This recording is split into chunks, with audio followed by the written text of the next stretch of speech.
बूढ़ी माँ रात को 11:30 बजे रसोई में बर्तन साफ कर रही है। घर में दो बहुएं हैं जो बर्तन की आवाज से परेशान होकर अपने पतियों को सास को समझा देने को कहती हैं। वह कहती हैं, आपकी माँ को मना करो, इतनी रात को बर्तन धोने के लिए हमारी नींद खराब होती है।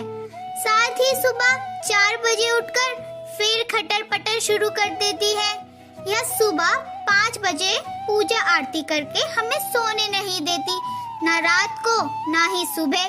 जाओ, सोच क्या रहे हो, जाकर माँ को मना करो। बड़ा बेटा खड़ा होता है और रसोई की तरफ जाता है। रास्ते में छोटे भाई के कमरे से भी उसे वही बातें सुनाई पड़ती हैं जो उसके कमरे में हो रही थी।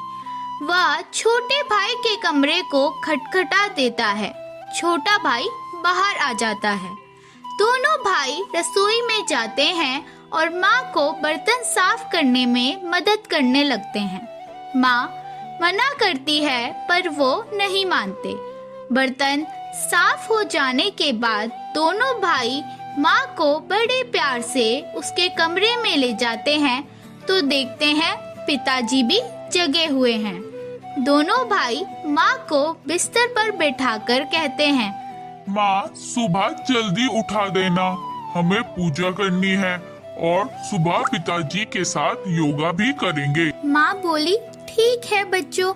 दोनों बेटे सुबह जल्दी उठने लगे। रात को 9:30 पर ही बर्तन मांजने लगे।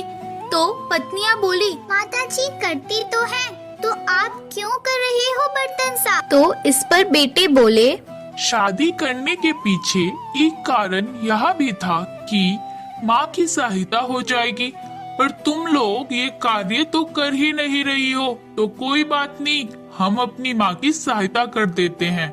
हमारी तो माँ है, इसमें क्या बुराई है।